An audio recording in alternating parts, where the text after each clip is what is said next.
Hello, my name's Leon Blep, and today I'm going to talk to you about the greatest game of all time, or at least one of them.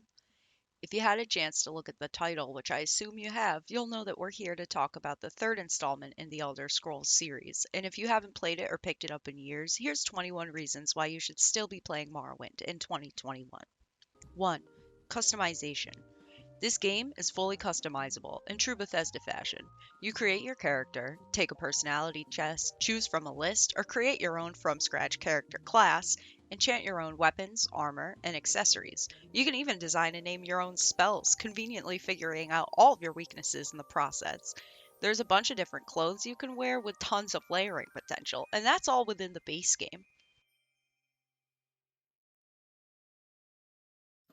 2. Morrowind is kind of like playing a tabletop RPG, but without any friends.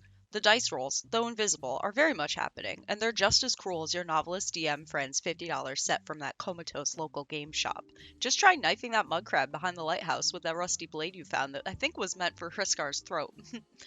You're given tasks with a few different choices as to how you're going to go about completing them. Usually fetch quests, check on so-and-so quests, things one might expect from a 2002 RPG. But there's another factor that leans into Morrowind's tabletop tendencies. 3. The leveling system. Morrowind has a dense leveling system that's fun to learn and advance within. In order to get advanced to the next level, the player must gain 10 levels within any major or minor skill, depending on the character class you chose, were placed into, or designed. Guess what that means? The level cap's up to you, lol. Good luck. Also, depending on each skill's governing attribute, the player receives bonus points to that attribute upon leveling up. For example, if I level up acrobatics from 20 to 30 after sleeping, I'll gain a plus 5 bonus to strength, acrobatics governing attribute. Plus 2 is the minimum and 5 is the maximum. Even the leveling's completely gameable, which gives you a ton of numbers to obsess over if you're into that sort of thing. 4. The eternal grind. Come to think of it, if you like watching numbers go up in games like RuneScape and early JRPGs, Morrowind can offer you the same satisfaction as there are 27 skills and 8 attributes to increase. That's a lot of numbers. Whether you're stealing ingredients out of every basket, sack, and barrel in Pelagia to grind alchemy and intelligence through potion making, or you're taking a dip on the beautiful shores of Seydanin to up your athletics and speed, there's plenty of opportunities to trick those foolish dopamine receptors into thinking you're accomplishing something in this 20-year-old game. 5. The mods.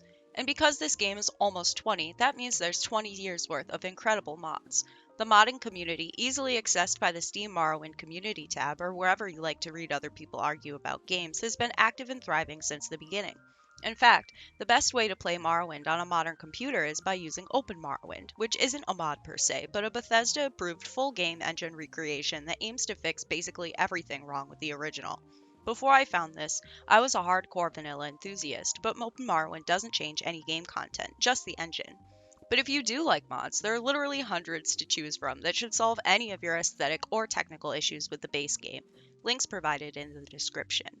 6. The exploits. If modding isn't exactly your thing, but you still like to exploit game mechanics like in technical Minecraft, there's quite a few ways of doing this in Morrowind too. I only know of a couple, so share your favorites with me if you like through Twitter. Oh, and don't say the limeware platter in the Census and Excise office. I don't trust anyone who steals the limeware platter there. Alas, much to my dismay, I did learn, while playing through Morrowind recently, that openMW has fixed most of the bugs that resulted in these exploits. So, rip soul trapping speed 1000 onto your player character. We're all in this together. 7. Reading. Have you read a book lately? Come on, be honest. Even if you have, you probably haven't played a game with over 300 books in it. Simply playing through Morrowind and talking to NPCs is like reading a novel, especially if you're lucky enough to find one of those swanky savant characters, or better yet, a scout. The writing isn't at the level of something artistic, surreal, and gutting like Disco Elysium, but more like an erratic, repetitive, choose-your-own-adventure novel, or rather, every choose-your-own-adventure novel in the gift shop. If you're a real book nerd, there's hundreds of books to read throughout the game, both single volume and series. Some books even increase your skills. Morrowind is better at incentivizing reading for me than anything else I can think of, and some of the stories are actually really entertaining, like the Real Berenzia series, or Confessions of a Skooma Eater. 8. The world. Morrowind may not be the biggest map in the Elder Scrolls series, but it will feel absolutely huge once you start playing. This is partially because of the distinct biomes within Vardenfell. You get some swamp, some desert, some stony peaks, some plains, some snowy plains, some mushroom swamps, the beautiful Foyata or fire rivers, and even an active volcano to explore. Also, the dungeons are like real dungeons, not randomly generated boss levels or whatever they do in Skyrim. 9. If you've played other Elder Scrolls games, the law states that you have to play Morrowind. Sorry, I don't make the rules. 10. The detail. Morrowind has an absolute bonkers amount of thought and care put into every detail. Every pillow is perfectly positioned. Every spoon suspiciously stored. Every piece of burnable trash is hand-placed in this game. You can practically taste the ambition in every crate. You think you know about that classic Bethesda useless item placement, but you really haven't experienced the glory or wholeness of it without playing Morrowind. 11. The side quests. You can't complete every side quest in a single playthrough of Morrowind. One perfect nerd said that there's 490 quests in total each game that you can do, not counting quests available through modding. There's 16 factions that you can choose from, the Elder Scrolls classics like the Mages Guild, Thieves Guild. You can even join one of 3 vampire clans. But there's plenty of Morrowind exclusive factions too. For example, the Morag Tong is the Vardenfell equivalent of the Dark Brotherhood, and honestly, this guild is way better. Their murders are legal, carried out with writs, and you even get to do a quest for Mafala. And on what planet would you ever turn her down? You have done well, mortal. There are some things that must be done to preserve the order, and it will be amusing for me when this business comes to light. I look forward to it. Take this ring, mortal. Through the brightest day, it will carry you with speed and stealth. Leave me now. You see what I'm saying? 12. The charming NPCs. Through these side quests and the main quest, you will meet some incredibly, charming NPCs. Whether they're important to the main quest, or they're just for fun, or they're unexpectedly overpowered, or, completely useless. You'll meet hundreds of captivating and fleshed out NPCs in every corner of this world. I'll give you a little advice, Outlander. Talk to everyone. Talk is cheap. 13. Cliff Racers. These big old dinosaurs are just perfect. They're basically the Pikachu, Moogle, or slime equivalent of Morrowind. You'll just have to encounter them for yourself to understand how integral they are to the game. I'm not going to spoil this one for you. 14. The refreshing monster design. Honestly, look at those things. Cute as they aren't your run-of-the-mill RPG monsters. None of these things are. The creature design is fresh and imaginative, even by today's standards. Some of them are sweet and cuddly, some are humanoid and pussing. Some of them are absolutely disgusting, horrifying, the worst things conceivable. There's such a range of creature design here, ranging from kind of normal to like otherworldly. It'll keep you on your toes as you move throughout the world. 15. This isn't your mother's medieval flavored RPG. Well, not entirely anyway. To build off that point, it isn't just the creatures that stray away from the stereotypical RPG style. It's also the urban design, the architecture, even the weather.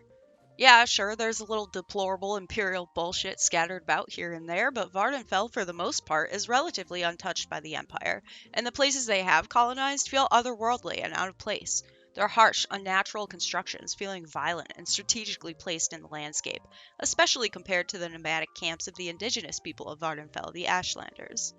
16. The politics. Did you know that in Morrowind, you get to kill slave owners and free slaves? Kill gods? What a fool you are. I'm a god. How can you kill a god? A grand and intoxicating innocence. Yeah, that's pretty cool. Definitely not a fan of either of those things. Regardless, Morrowind has a rich history that you just have to learn and experience for yourself. Whether you're an anti-imperialist landbacker or an enterprising money grubber, there is a place and a faction for you in Vardenfell. 17. The speedruns.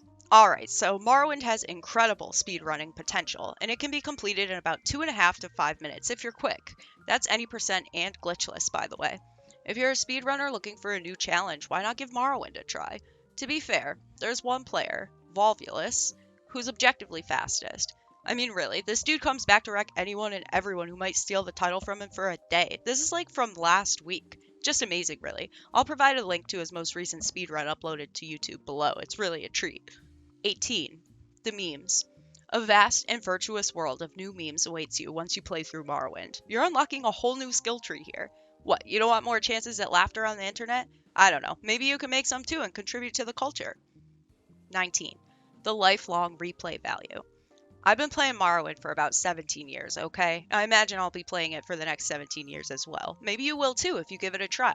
I may make the same character, do the same quests, and play the same way 90% of the time, but it doesn't detract from the amount of fun I have every time I start up a new game.